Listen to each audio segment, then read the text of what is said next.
So we'll start electronic spectroscopy. You know very well, in electronic spectroscopy we are going to discuss, or we are going to learn about the electronic transitions in atoms as well as in molecules. Okay, so we have electronic spectroscopy of atoms. We have electronic spectroscopy for atoms, and we also have electronic spectroscopy for molecules. Okay, but in this lecture I am going to discuss the electronic spectroscopy of molecule alone, not the atoms. Okay, you might have familiar with the electronic spectroscopy of atoms, so I am not going to discuss that. I am going to discuss only electronic spectroscopy of molecules. Okay, now first of all, what is meant by electronic spectroscopy? Electronic spectroscopy, I'll put shortly ES, electronic spectroscopy deals with electronic spectroscopy deals with the rho vibronic transitions. Electronic spectroscopy deals with rho vibronic transitions that occur in a molecule when it interacts, when the molecule or when it interacts with the UV or visible radiations. Okay, so electronic spectroscopy deals with rho vibronic transitions that occur in a molecule when it interacts with the UV or visible radiation. So when you pass UV radiation or visible radiation on a molecule, the molecule interact with the radiation. Okay, so that a rho vibronic transition may occur in the molecule. Okay, first of all, what is meant by rho vibronic transition? What is the meaning? Rho vibronic transition. What is the meaning for rho vibronic transition? Okay, it consists of electronic transition. Okay, transition between one electronic level to another electronic level. So it is a electronic transition. It involves vibrational transition.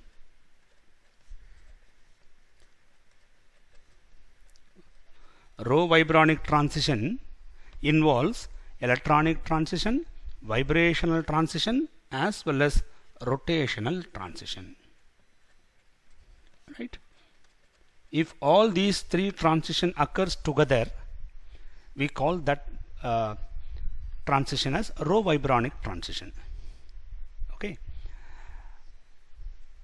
Listen, this is very important. If you compare the energy gap between adjacent electronic level with adjacent vibration level and with adjacent rotation level, okay, the delta E, that is the energy difference between adjacent electronic level and the energy difference between adjacent vibration level and the energy difference between adjacent rotation level, if you compare,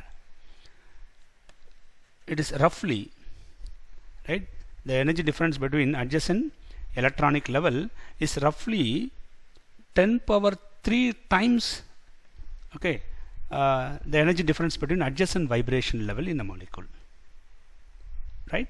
So that means the electronic transition requires very high amount of energy. Okay, it is almost 10,000, it's almost 1,000 times larger, okay, than compared to vibrational transition. Similarly, the electronic transition, the energy gap between adjacent electronic level, okay, that is roughly 10 power 6 times the energy difference between adjacent rotation levels. So electronic transition, okay, requires very high amount of energy. So whenever an electronic transition takes place, along with an electronic transition, many numbers of vibrational transition will occur, and along with vibrational transition, many numbers of rotational transition also occurs. Okay, because the electronic energy, right, the transition for one electronic level to another electronic level requires very high amount of energy, right? In that energy, right, many numbers of vibrational transition, many numbers of rotational transition occurs along with the electronic transition. Okay, yeah. So this is the basic idea.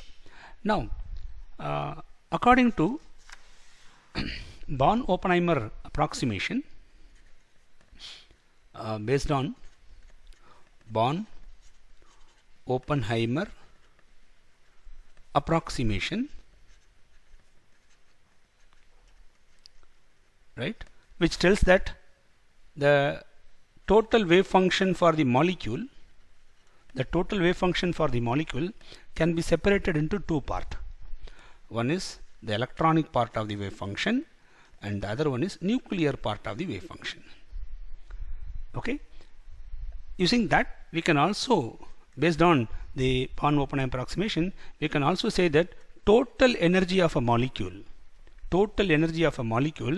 okay, is roughly, okay, it is equal or roughly equal to or approximately equal to the electronic energy of the molecule,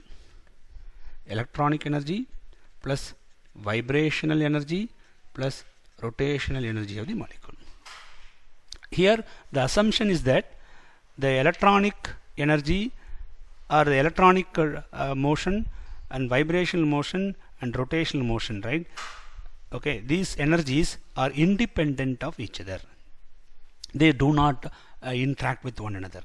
Okay, that's a meaning for Born-Oppenheimer approximation, right? So using Born-Oppenheimer approximation, we can separate the total energy into electronic, vibrational, rotational. Mainly these three, and we also have other energies. Okay. Now, and here I repeat, the important assumption is that these energies are independent of each other. Okay, yeah, that's very important. Now, whenever a change in total energy occurs, okay, if there is a change in the total energy, that causes change in the electronic energy, in the vibrational energy, and in the rotational energy.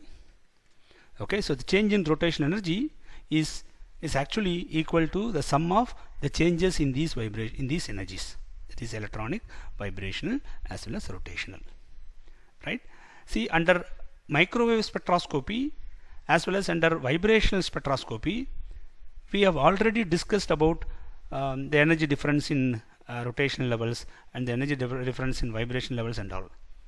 Okay, so we are already familiar with these terms. These terms are already familiar for us. The one which is new to us is the electronic levels. Okay, so first of all, we must know what is meant by electronic energy. Okay, how we are representing electronic energy for a molecule. Okay, so in order to understand that, I am going to introduce what is called the different sources of angular momentum, okay, that arises in a molecule. Based on that, I am going to give you the electronic energy levels, and we actually represent electronic energy levels or electronic states. See, electronic states. I'll use the term electronic states. What are they? Listen, depending upon the angular momentum of the orbital angular momentum of the electron, spin angular momentum of the electron, and the rotational motion of the nucleus, right, nuclei, because of that another angular momentum will arise, right? So all these angular momentum together will give you a state. Okay, quantum mechanically we say that it is a state called electronic state, right? And the electronic state is actually represented by a symbol called term symbol. So I'm going to discuss in this class, I'm going to discuss how to represent the electronic levels or electronic states using the term symbols. Okay, yeah, so that is the goal of today's class. Okay, so right, and remember these electronic states, right, can be represented by means of Morse potential energy curve. Morse potential energy curve. The electronic states, each electronic state of a molecule can be represented using Morse potential energy curve. Okay, yeah, I'll show you how to represent electronic states, okay, using that. We'll discuss that later.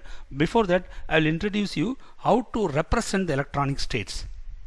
Okay, electronic states are represented with the symbols called term symbols. Okay, so each electronic state, right, has a characteristic term called term symbol. TRM, term symbol. So now I'll show you, okay, I'll teach you how to find the term symbol for a given molecule or for a given electronic state of the molecule. Okay, yeah, so we'll do that first, then we'll continue the electronic transition and other things. Okay, right, then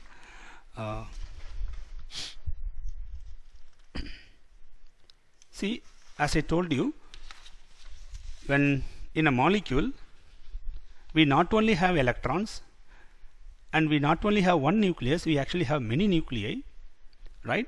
Just to understand the concept of electronic state and the electronic transition, okay, we'll start with the simple molecules. Say for example, let us start with the diatomic molecule first. Okay, so I am going to discuss electronic spectra of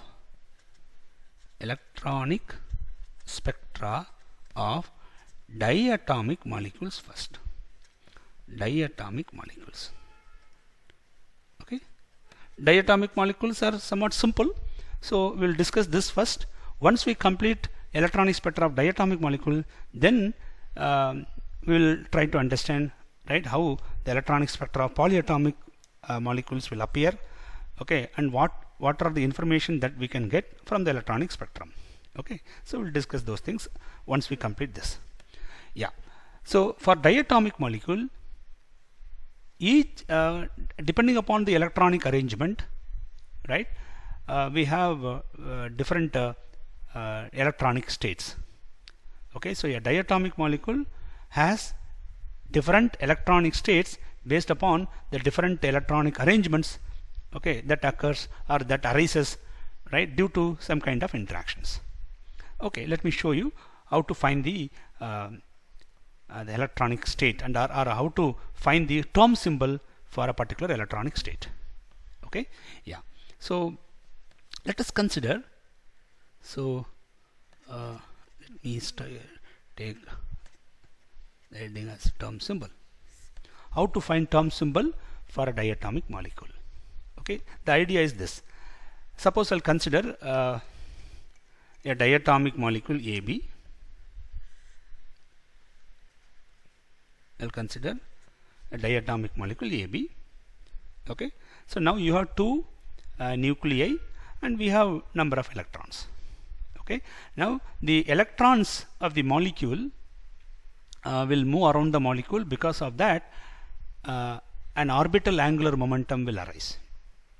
Okay, listen, this orbital angular momentum is strongly coupled by the electrostatic force that arises due to the two nuclei. Listen what I am trying to say. In the case of atom, we have only one nucleus, so the orbital angular momentum of electrons, right, it is not strongly coupled in the case of atom. because we have only one nucleus. The interaction is somewhat less, somewhat weak, we can say. But in the case of molecule, the orbital angular momentum of the electrons, right, are interacting with the strong nuclear fields, because we have many nuclei in this case. But in the case of diatom molecule, we have two nuclei. So the electrostatic interaction between the orbital angular momentum of the electrons and the nuclei, okay, that interaction is very strong. Because of the strong interaction, the orbital angular momentum actually precesses very fast. Okay, so suppose assume that this is the orbital angular momentum of the electron.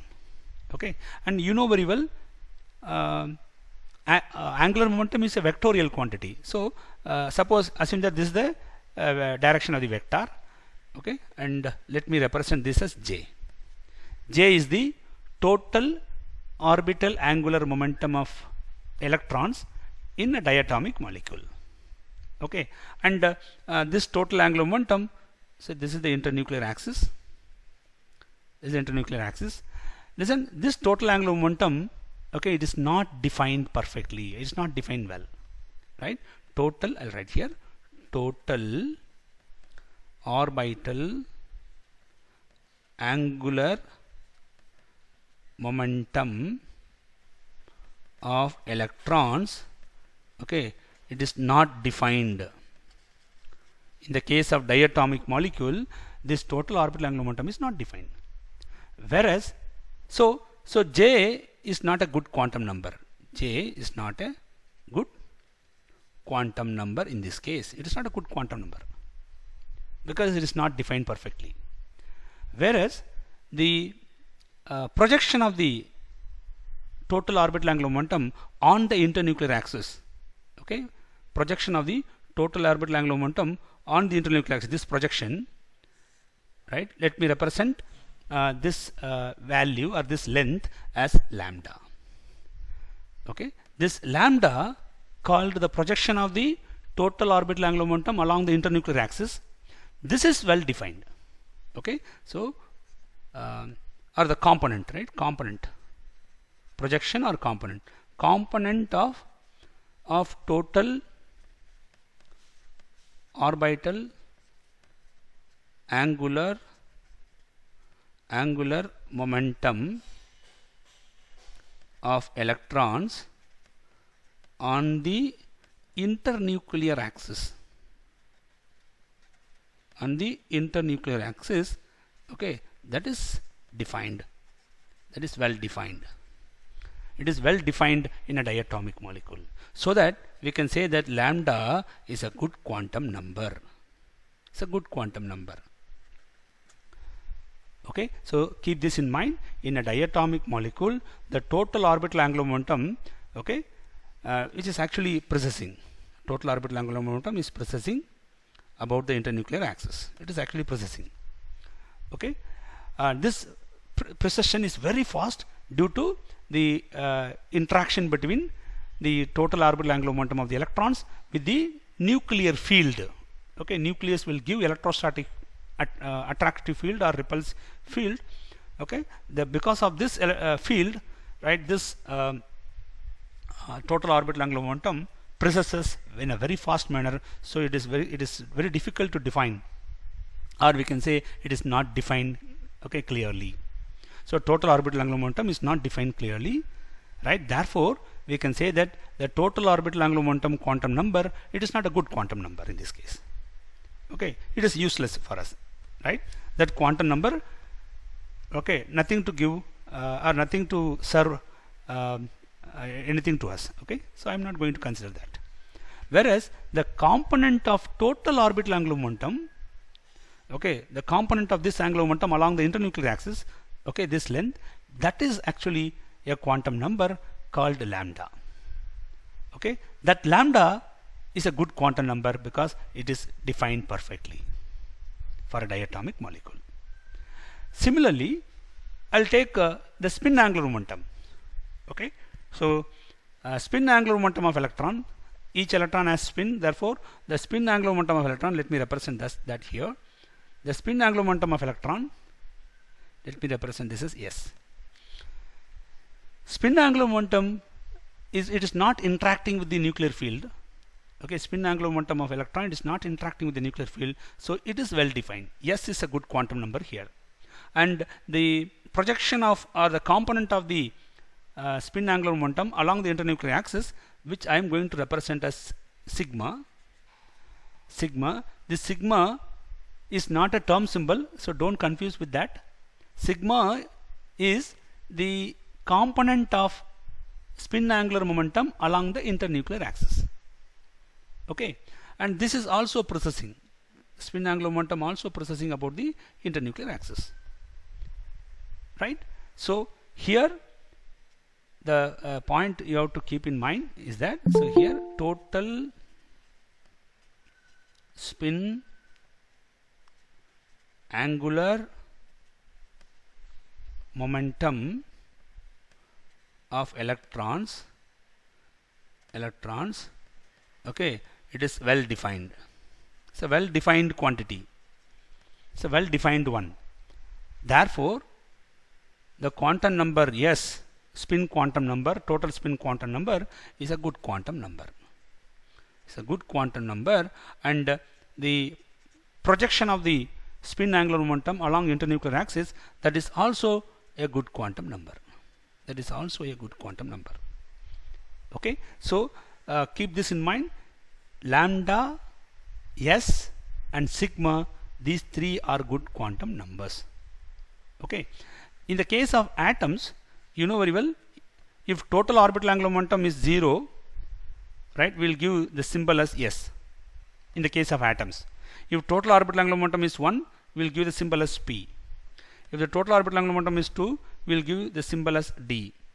Similarly for 3, we will give the symbol as F. Like that we will give symbols for different values of total orbital angular momentum for atoms. In the case of molecules, right, total orbital angular, this J is not a good quantum number, so we are going to give symbols based on the quantum number lambda, right? If lambda equal to 0, we are going to give the symbol as sigma, right? If lambda equal to 1, I am considering only the magnitude here. Lambda is 1, then we will give the symbol as pi. If lambda is 2, we will give the symbol as delta or delta. Then if the value is 3, then we will give the symbol as phi. Okay, etc., like that goes. Okay, so like atoms, in molecules also we have terms, we have the angular momentum, and we have symbols. Okay, so these are all the symbols that we use in the case of molecules, right, diatomic molecules. Okay, now let me come to the spin angular momentum. I told you spin angular momentum is a good quantum number, right? Projection of S, okay, projection of the spin quantum number S on the internuclear axis, right? Actually we have to represent like this. The projection of J on the internuclear axis, it is actually lambda into H cross. The value is lambda into H cross. Lambda is the quantum number. Similarly, the projection of spin quantum number on the internuclear axis is sigma into H cross, where sigma is the quantum number, H cross is, you know, it is the reduced Planck constant. Okay, and the sum of these two, total orbital angular momentum and the total spin angular momentum, due to spin orbit coupling, okay, the total value, right, I am going to represent total value as omega into H cross, where omega is the total angular momentum quantum number along the internuclear axis. Okay, right, as like atoms, okay, we are doing for molecules, right? Now then this sigma, right, projection of S on internuclear axis will give you sigma into H cross, and sigma can take value, right here, sigma can take value minus S to plus S. Okay, what are all the possible values of sigma? Sigma can take value minus S to plus S. Okay, so this is very, very important. Keep this in mind, right? Depending upon the value of the spin quantum number, the spin quantum number can take different orientations. and based on the orientation of the spin quantum number or the spin angular momentum, right, you will get different values of sigma. So for a given s value, we have many values of sigma, okay, which follows this condition minus s2 plus s. Okay, so this is very important, keep this in mind. And here I like to say this information about this quantum number lambda, right? Lambda can take value 0, 1, 2, etc. Lambda can take value 0, 1, 2, etc. Actually speaking, if lambda is 0, the state is actually non-degenerate state. If lambda is 1 or 2 or 3, actually the lambda values exists for a non-zero number other than 0. For other than 0, the values exist as plus or minus 1, plus or minus 2, plus or minus 3, etc. That means each of these lambda values other than 0, right? Other than 0, all other values exist as doubly degenerate state. Okay, so this is very important, keep in mind. This plus 1 and minus 1 corresponds to whether the in classical manner classically we can say the electron can orbiting around the molecule in a clockwise manner or in an anti-clockwise manner. So orbital angular momentum can take plus 1 or minus 1, plus 2 or minus 2, depending upon whether the electron or the orbital angular momentum precesses about in clockwise or anti-clockwise. Okay, yeah. So except lambda 0, all other lambda values exist as doubly degenerate values. Okay, this is very, very important, right? And sigma can take value minus s2 plus s, right, as I told before. So suppose if s is equal to 0, then the multiplicity 2s plus 1, if we put s equal to 0 here, I will get the multiplicity as 1. So it is a singular state. So for singular state, what are the possible value of sigma? Yes, since s is 0, sigma can take only one value, that is 0. If s is equal to 1, then 2s plus 1 equal to 3. So it is a triplet state. For triplet state, the sigma can take 3 values. What are the 3 values? Plus 1, 0, minus 1. For s is equal to 2, if I take, suppose for s is equal to 2, 2s plus 1, if you calculate, or suppose I'll take s is equal to half, 1 by 2. Suppose if I take s is equal to 1 by 2, then 2s plus 1 will give you the value as 2, right? It means sigma can take 2 possible values. Since s is half, sigma can take 2 possible values, plus half and minus half. Okay, so for a given s value, right, we have a number of sigma values possible, right? So this is very important, keep this in mind. So what we discussed right now is that if you take a diatomic molecule, it has a total orbital angular momentum, and the total orbital angular momentum, right, it is oriented in some direction. Say for example, this is the direction of the total orbital angular momentum, right? And this total orbital angular momentum, due to the strong nuclear field, right, the interaction is very, very strong. Because of the strong interaction, it precesses or it moves faster. Therefore, the total orbital angular momentum is not defined properly. Okay, whereas the projection of the total orbital angular momentum on the internuclear axis, right, this projection is well defined.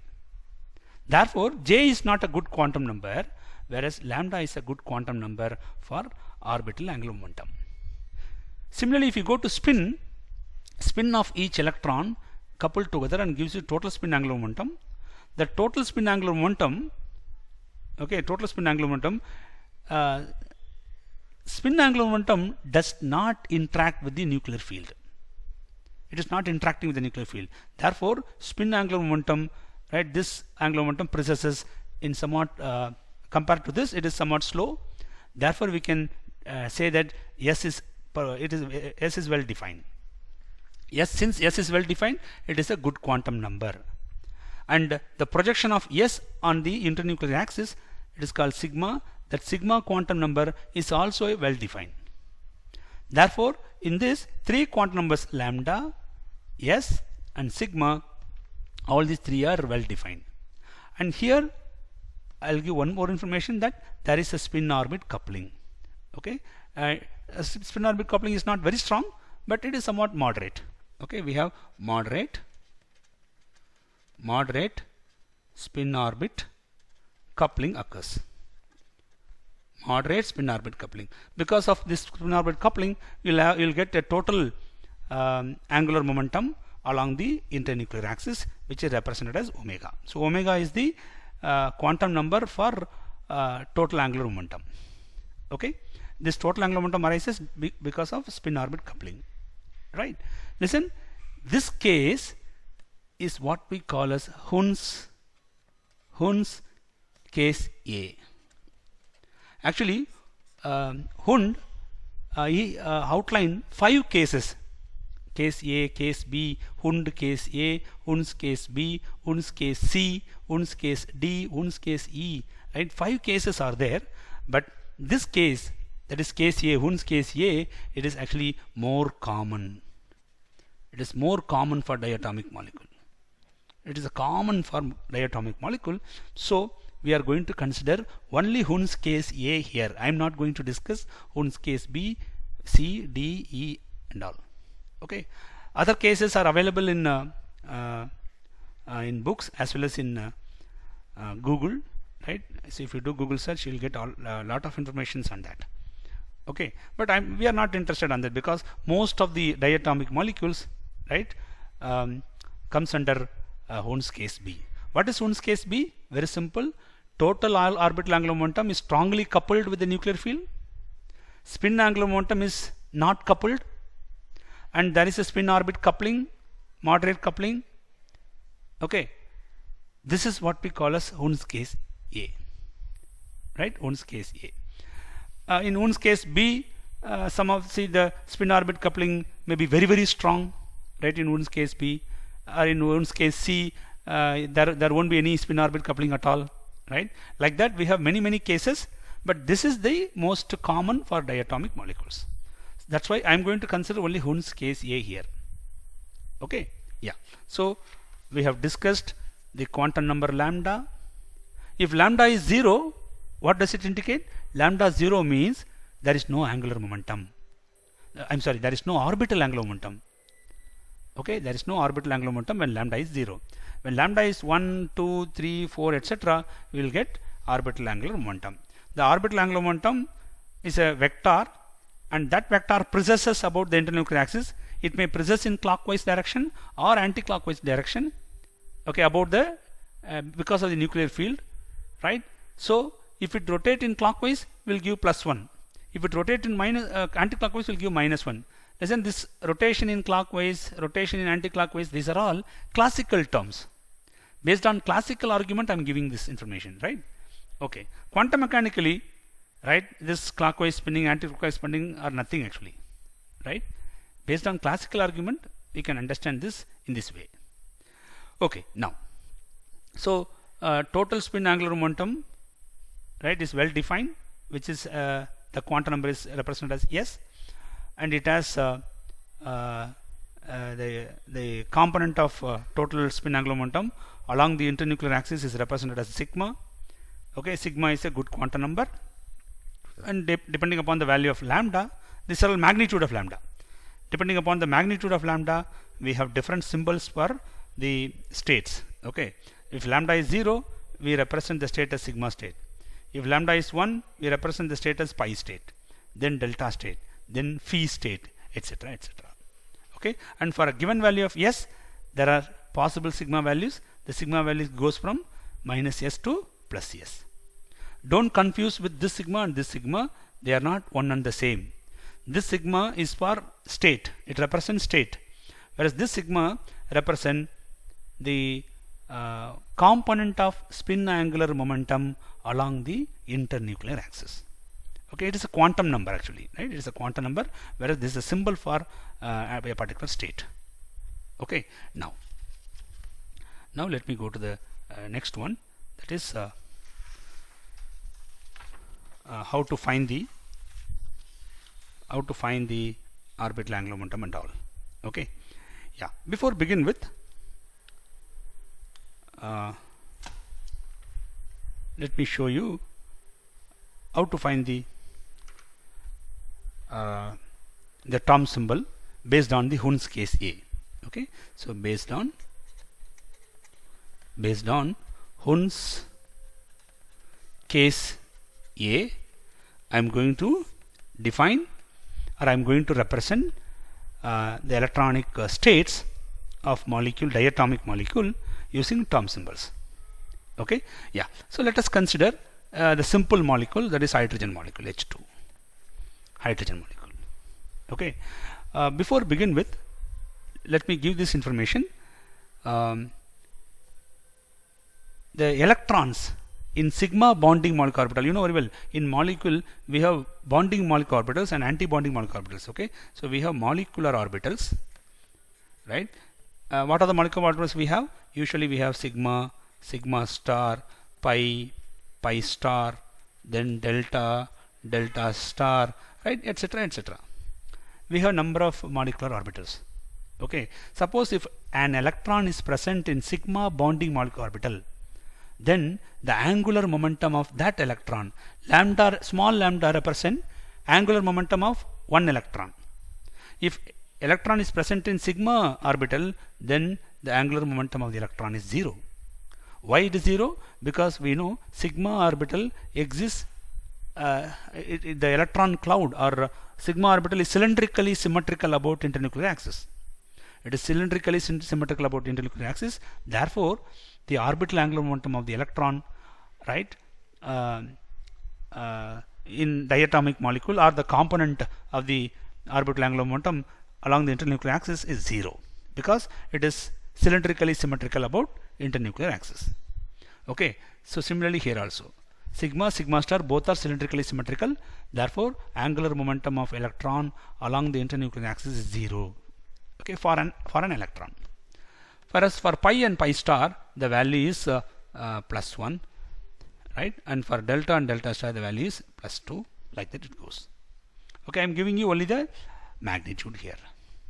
Okay, so lambda can take value 0, +1, +2, right, depending upon the molecular orbital in which the electron is present.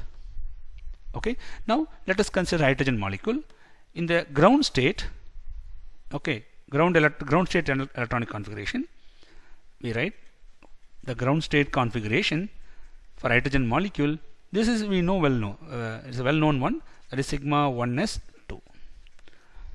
In the case of hydrogen molecule, both the electrons are present in sigma 1s orbital. So for electron 1, the angular momentum, and the electron 2, the angular momentum is represented as lambda 2. Since both the electrons are present in sigma orbital, I told you in sigma orbital, whenever electron is present in sigma orbital, okay, the angular momentum should be 0. Therefore, lambda 1, electron 1 angular momentum is 0. Electron 2 also present in the same orbital. So, angular momentum for electron 2 also 0. Therefore, what is the total orbital angular momentum? That is total angular momentum, or component of total angular momentum along the internuclear axis. That can be obtained by summing up these values. Okay, in this case we have only 2 electrons. Okay, but for both electrons the lambda values are 0. So if you add them, you will get the answer as 0. If big lambda or capital lambda is 0, okay, we say that the term is actually sigma, or the symbol is sigma.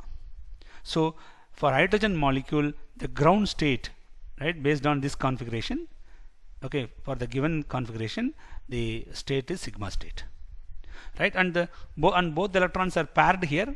Therefore, total spin quantum number S, okay, for each electron, see, one electron has upward spin, or clockwise spin, the other electron has anti-clockwise spin. Therefore, spin of one electron is +12, okay, plus the spin of the other electron is -12. So if you add them, you will get the value as 0. Okay, if S is equal to 0, then spin multiplicity 2s plus 1, if you calculate, you will get the answer as 1. So it is a singlet state. And you know very well, for a given S value, we can calculate sigma. lambda, S, sigma are good quantum numbers. How to calculate sigma? Sigma will take value from plus S to minus S. Since S is 0, sigma also 0. Sigma value also 0. Okay. Now, how to represent the term symbol? Right. Before going to see term symbol, okay, what is the total angular momentum of electron in Hund's case A? For Hund's case A, if any molecule belong to Hund's case A, then the total angular momentum, okay, due to the spin orbit coupling can be given as, okay, magnitude of, right, lambda plus sigma. Magnitude of, okay, the total angular momentum omega is given as omega equal to, right, magnitude of lambda plus sigma. What's the value of lambda here? Lambda is 0. And what is the value of sigma? Sigma also 0. Therefore, omega is also 0. Right? Therefore, the term symbol is, how we represent the term? Let me write here. Term symbol or ground state term symbol. Ground state term symbol for H2 for hydrogen molecule is equal to, yeah. The symbol is sigma. Okay. And the multiplicity 2s plus 1 is singlet, so you should put singlet here, singlet sigma.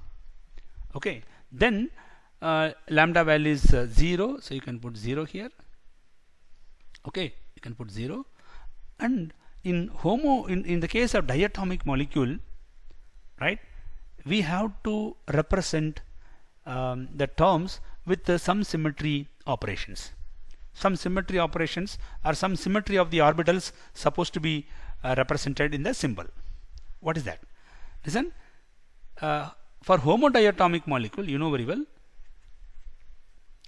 in the case of homodiatomic molecule, right, center of symmetry present in the molecule, correct? All homodiatomic molecule possess center of symmetry.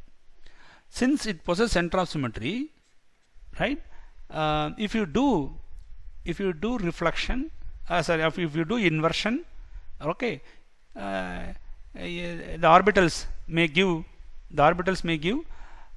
may be symmetric with respect to inversion, or the orbitals may be anti-symmetric with respect to inversion. If the orbital is symmetric, symmetric with respect to I inversion, we say that orbital as Gerard orbital, Gerard. If the orbital is anti-symmetric,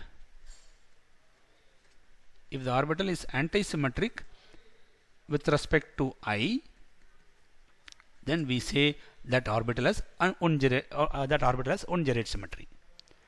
Okay, yeah, this is very, very important. Keep this in mind. Remember, in atomic orbital, suppose if you take atomic orbital, you know, s orbital is spherical, right? S orbital is spherical, therefore s orbital is always Gerard.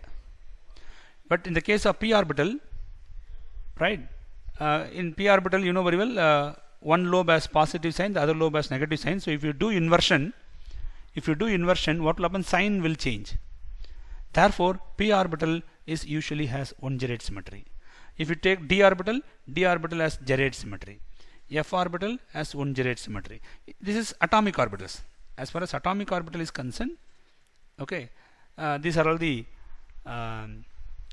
symmetries of this orbital with respect to inversion. If you come to molecular orbitals,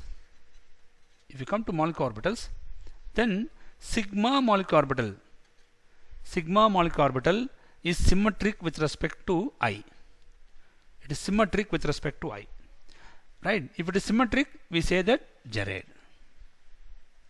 Whereas sigma star orbital is anti-symmetric with respect to inversion. Therefore, we represent this sigma star orbital, okay, as ungerade symmetry. Why it is symmetric? Why it is anti-symmetric? It's very simple. See, sigma orbital, we can represent sigma orbital like this. Suppose we have two nuclei here. Okay, sigma orbital, yes, it is represented usually like this. Okay, right? Here we have plus sign. Here you may have minus. Whether the orbital is PP overlap or SS overlap, it depends. Whatever may be the case, if it is a sigma orbital, okay, if it is a sigma orbital, right, from the center point, okay, you take any 2 points in the opposite direction. Okay, if you do inversion, sign won't change, right? You take the center point and you take 1 point here and do inversion of this point to the opposite side. See here, I have my negative sign here. So here and here we have negative sign. So if you do inversion, sign won't change. If sign doesn't change, then it is sigma. It is symmetric. It is symmetric with respect to inversion. Therefore, we say that it is Jared. Whereas sigma star orbital, see, we represent sigma star like this. In the case of sigma star, okay, the electron cloud will appear in the outer side like this. Now you take the center point, okay, you take the center point and I'm sorry, sign will be opposite because it is anti-bonding, like sigma star. This sigma star is anti-bonding. Anti-bonding sign should be opposite. So this is the center point. Okay, you take any 2 points in the opposite direction. Suppose I'll take a point here, and exactly in the opposite I'll take a point here. If you do inversion, what will happen? Here the point is having positive sign, whereas here the point is having negative sign. If you do inversion, the sign will change. Therefore, sigma star is antisymmetric with respect to inversion. So sigma star orbital has ungerade symmetry. In a similar manner, pi bonding molecule orbital has, it is antisymmetric with respect to inversion. So pi bonding molecule orbital has ungerade symmetry, and pi star orbital is symmetric and it has gerade symmetry. Like this, you can represent, right, molecular orbitals, whether it is symmetric with respect to inversion or antisymmetric with inversion. Based on that, you can represent the molecular orbital as gerade or ungerade. And this gerade, ungerade, right, this nomenclature is applicable only for homodiatomic molecule, because only homodiatomic molecule, right, in diatomic molecule, only homo possess center of symmetry. Okay, in the case of heterodiatomic molecule, right, center of symmetry is absent. Therefore, this gerade, ungerade nomenclatures are not applicable for heterodiatomic molecules. Okay, so this is very, very important. But for hydrogen molecule, the example that we have taken here is hydrogen molecule, which is a homodiatomic molecule. It is homo.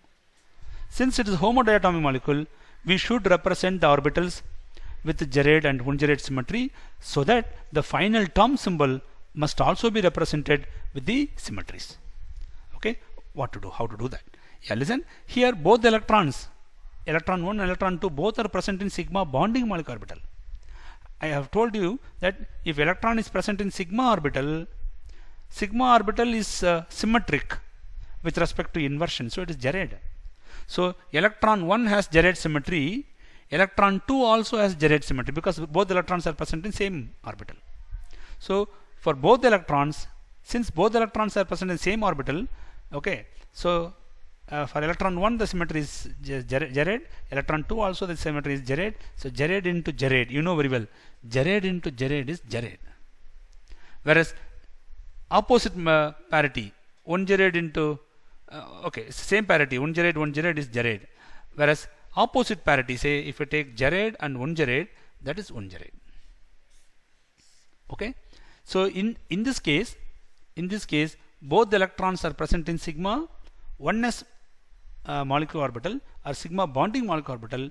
For sigma bonding, okay, the inversion symmetry is, or the orbital is symmetric with respect to inversion.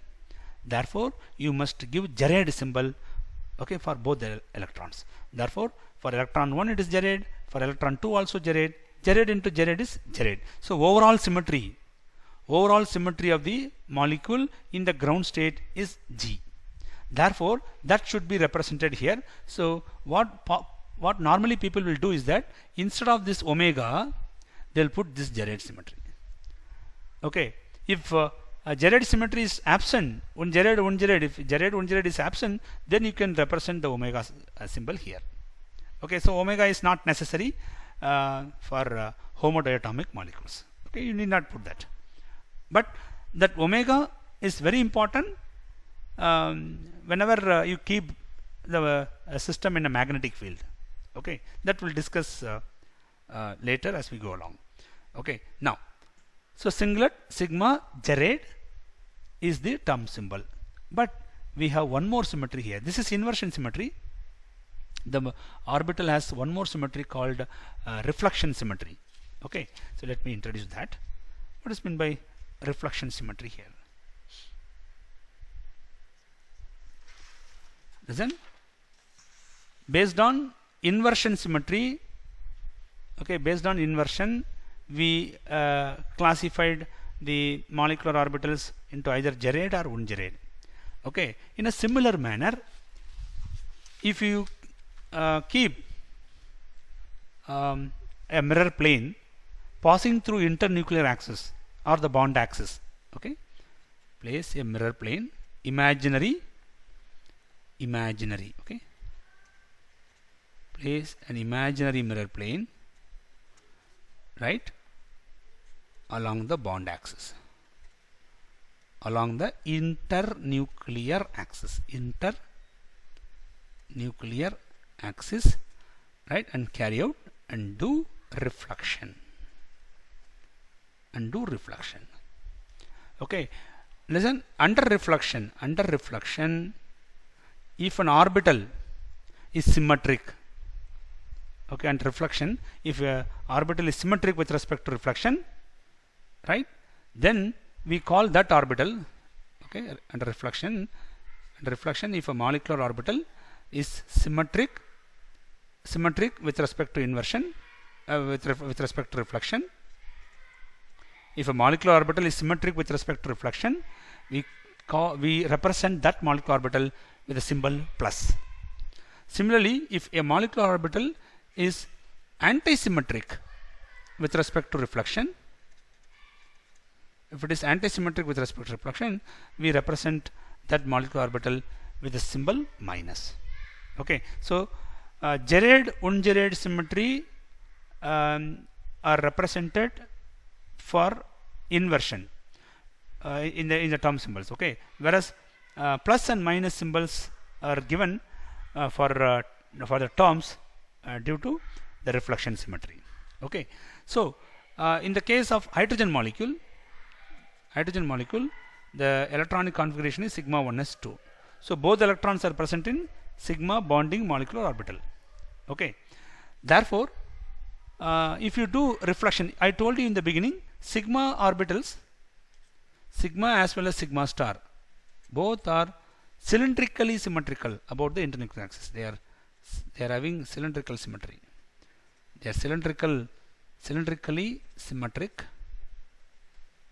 symmetric about the internuclear axis. They are cylindrically symmetric about the internuclear axis. Therefore, if you keep a plane along the internuclear axis, okay, if you do reflection, right, the sign of the orbital doesn't change, right, because it is cylindrically symmetric. See what is meant by that. Suppose I'll take sigma bonding molecular orbital. So in sigma bonding case, you'll be having lobes like this. I'll represent the lobes like this. Here I have plus, here suppose we have minus. Suppose this is sigma bonding, right?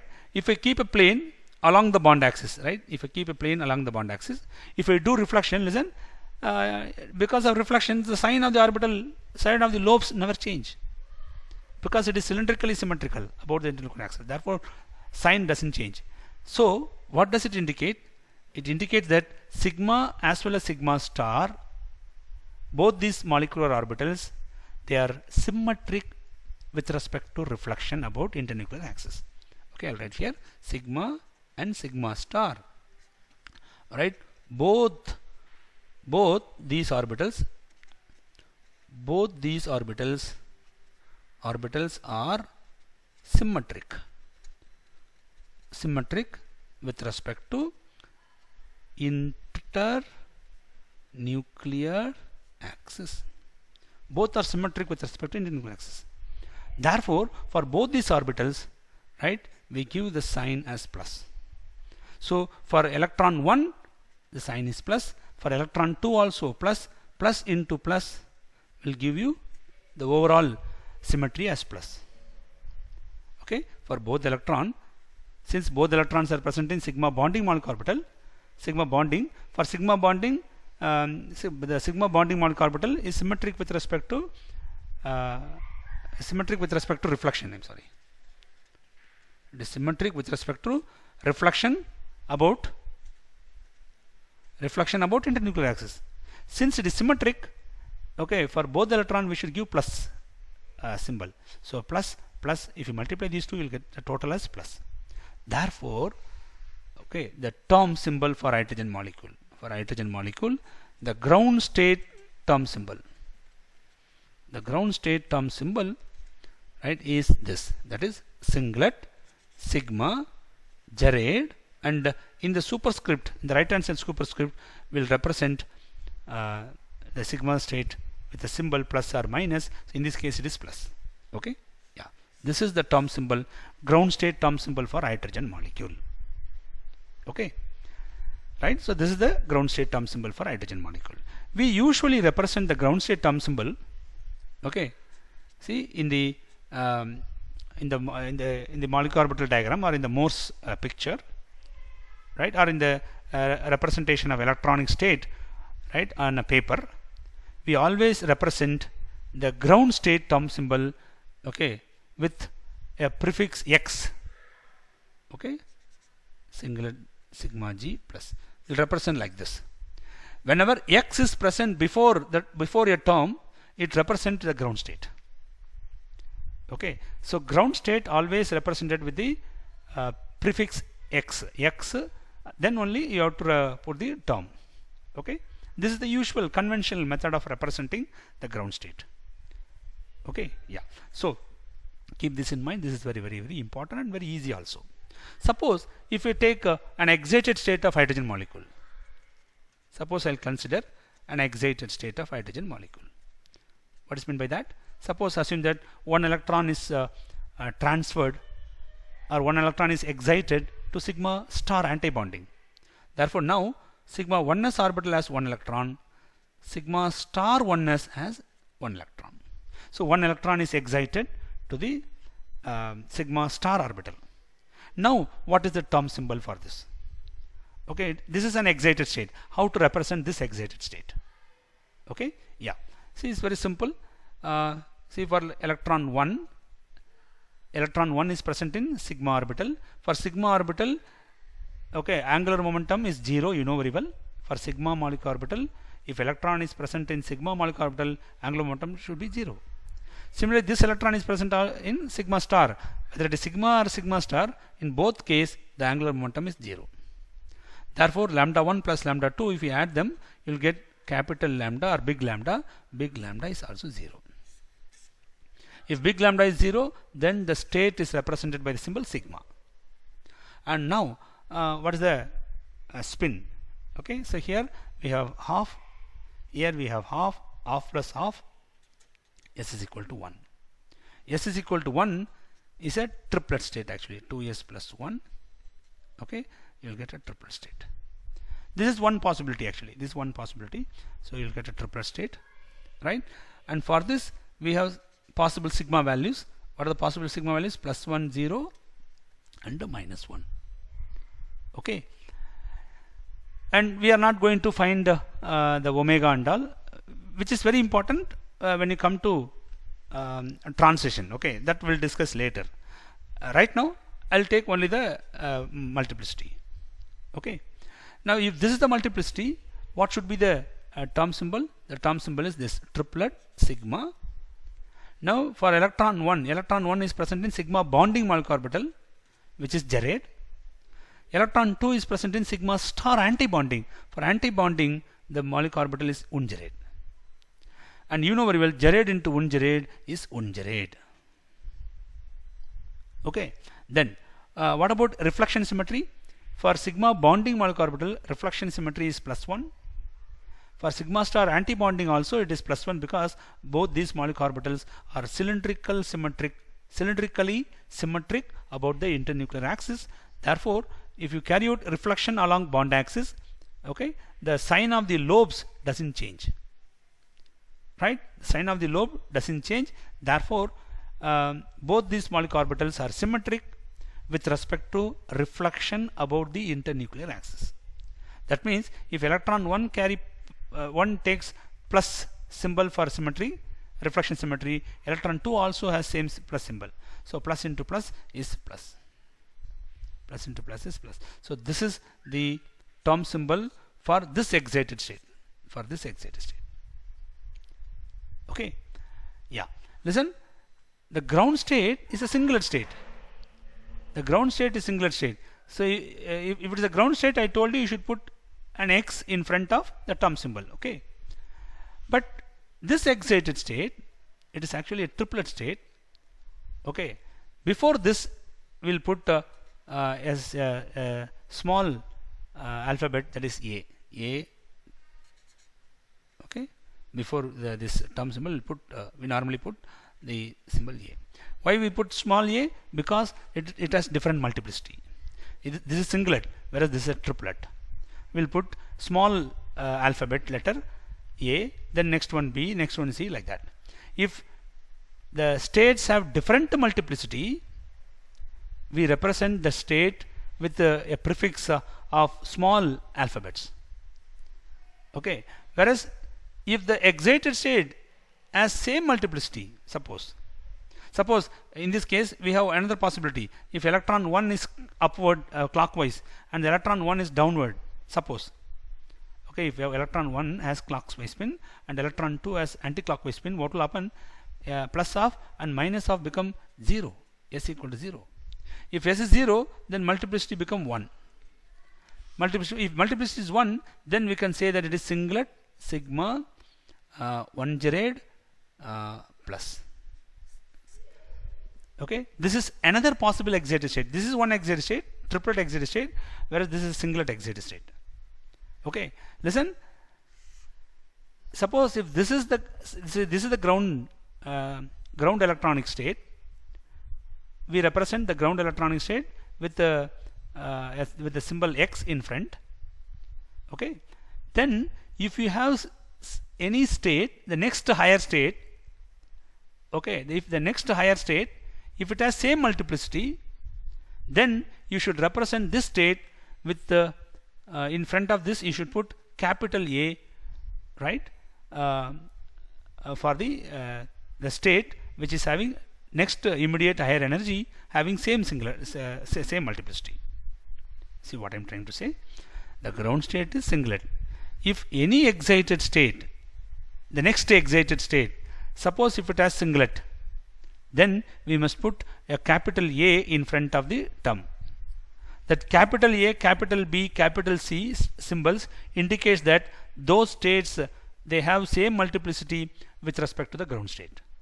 Whereas small a, small b, small c, those letters indicate that those states they have different multiplicity, okay, correspond to the or with respect to the ground state.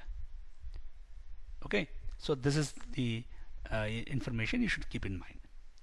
Right now, so I have worked out hydrogen molecule here. Now let me show you another one. I'll show you one more example so that you will be little comfortable with that. Okay, how to find the term symbol for diatomic molecules. Let me take say this example, B2, boron molecule. Assume that this molecule exists. Okay, yes, this molecule exists for a fraction of a second, right? And what is the term symbol, ground state term symbol for this molecule? Okay, the electronic configuration of this molecule, ground state configuration is this. What's the configuration? Sigma 1s2, sigma star 1s2, sigma 2s2, sigma star 2s2. Okay, so we have 8 electrons, right, up to this. Actually, in boron molecule we have totally 10 electrons. Each boron atom has 5 electrons, so boron molecule has 10 electrons, right? So we have here we have given, or we have written the molecular orbitals up to if we have filled these molecular orbitals with electrons, so if 8 electrons are over, then we have 2 more electrons, so we should put that in the pi 2 px orbitals. Pi 2 px1, pi 2 px, pi 2 py 1. Okay, so this is the electronic arrangement for the ground state. Now for this electronic arrangement, what is the ground state term symbol? How to find out? Okay, listen, the fully filled, keep this in mind, as in the case of atoms, right? Here also I am going to say that the fully filled orbitals do not contribute. They do not contribute in the term symbol prediction. They do not contribute. So we consider only the valence shell, okay, or the outer orbitals, okay. So are the partially filled orbitals, right, of the molecule. Now listen, we have 2 electrons here, so lambda 1 and lambda 2, what are the values? See, one electron is present in pi 2 px and the other electron is present in pi 2 py. These 2 orbitals, okay, they have lobes which are perpendicular to each other. The lobes of these orbital and lobes of these orbital, they are perpendicular. Okay, so the angular momentum of electron in pi 2 px and the angular momentum of electron in pi 2 py, they are magnitude wise they are same, but the direction, okay, the values are different actually. Quantum mechanically, for one orbital it is +1, for other orbital it is -1. So electron 1, suppose if pi 2 px, if electron 1 present in pi 2 px orbital, and if this orbital has angular momentum +1, then the other orbital will have angular momentum -1. Okay, now what is the total? The total angular momentum is a sum of these two, which is 0. Since total angular momentum is 0, the state is a sigma state. Okay, then what about the spin? Suppose if I assume that 2 electrons have same spin, plus half. Okay, if 2 electrons have same spin, plus half, then total spin is 1. Total spin 1 means multiplicity is triplet. Multiplicity is triplet, right? If multiplicity is triplet, you can find sigma as S value is 1, so sigma can take values +1, 0, -1, but these values are not necessary for finding the term symbol, okay, which is not necessary, right? But for transition they are important. We'll discuss that later. Right now don't worry about these things. Okay, now so this is the spin value and this is the spin multiplicity value. So the ground state of boron molecule is actually a triplet state.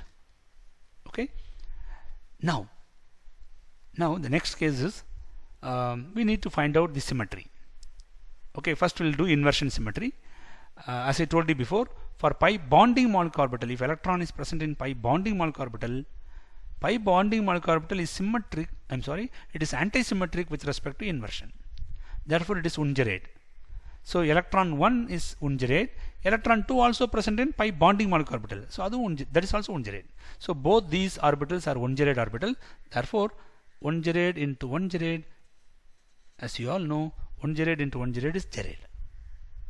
Okay, so for inversion the total symmetry is gerade. What about reflection symmetry? Yeah, see these two orbitals, as I told you before, these two orbitals are perpendicular, the lobes are present perpendicular to each other. So while keeping a plane along the internuclear axis, suppose if the plane passes through the lobes of one of the orbital, then that plane will be perpendicular to the lobes of the other orbitals, the second orbital. Okay, that means if I do reflection, the mirror plane which passes through the molecular orbital or which passes through the lobes of the molecular orbital, right? If when you do reflection, those lobes or the sign of the lobes doesn't change, whereas the lobes which are perpendicular, okay, when you do reflection, the lobes, the sign of the lobes will change. Therefore under reflection, one orbital is +1, one orbital is symmetric with respect to reflection, whereas the other orbital is anti-symmetric with respect to reflection. It means if electron 1 has plus sign, symmetric with respect to reflection, electron 2 has minus. So plus into minus is minus. Therefore, the electronic configuration or the ground state term for the boron molecule is represented as, this is the ground state term symbol. It is represented as sigma. Lambda is 0, so it is sigma. Multiplicity is 3, so triplet sigma. And inversion symmetry is Jared, and the reflection symmetry is minus. So triplet sigma g minus. This is the term symbol, okay, for the ground state of boron molecule. Okay, so for boron molecule, the ground state term symbol is triplet sigma g minus. Right? In a similar manner, suppose if the two electrons, see, we had one electron here and here, right? If the two electrons have same spin, then plus half you will get S is equal to 1. If S is equal to 1, you will get triplet. Suppose in a situation like this, suppose if one orbital in which electron is present clockwise, upward, the other electron is downward. So that means this electron has plus half, this electron has minus half. In that case, S become equal to 0. If S is equal to 0, right, if one electron has clockwise spin, the other electron has anti-clockwise spin, then S becomes 0. If S becomes 0, then 2S plus 1 will become 1. So you'll get a singlet state. Okay, for singlet state, what's the ground state term? Right? It is actually a term, right? What's the term symbol?